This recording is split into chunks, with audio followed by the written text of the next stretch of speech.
Pa rin naaalarma ngayon ng mga Pinoy doon dahil sa lumalalang antas na nakawan sa sasakyan. Nagaganap pa naman ang nakawan sa paligid ng simbahan. May report si Louie Galicia.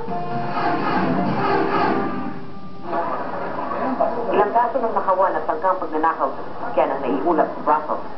Isa sa pinakahuling pangyayari dito ay nang pinagtagka ang nakawan ng sasakyan ni Ambassador Cristina Ortega habang nagsisimba sa San Remi Church dito sa Brussels. Dito lang kasi ang nakita kong bakanting parking. Pinag ko siya na pumasok ako sa simbahan. Hindi nagtagal. Tapos balik ako, pinakita akong parking sa video ko na.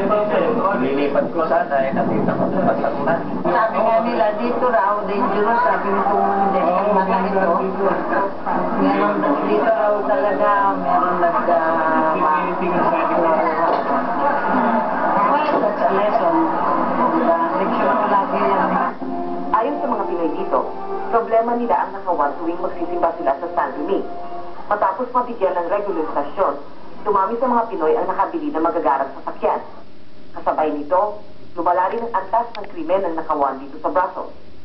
Ayon sa website sa stopwall.be o Stop Theft sa Ingles na nagbibigay ng impormasyon kontra sa nakawan sa Belgium, halos 28% sa 1,000 residente sa Brussels ang ninanakaawa sa sasakyan noong taong 2004. Dahil dito, ang Brussels ang maituturing na sentro ng nakawan sa Belgium dahil patuloy ang pagtaas ng antas dito hanggang sa kasalukuyan, particular sa paligid ng San Remi. This is a dangerous zone.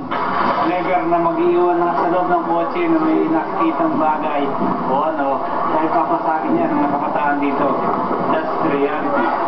Hiling naman ng mga Pinoy dito, dagdagan ng mga otoridad ang seguridad sa Brussels, lalo na dito sa kanilang simbahan. Sayang naman daw kasi ang kanilang pinaghirapan kung mapupunta lang sa wala. Para sa Balitang Europe, Louie Galicia, Brussels, Belgium.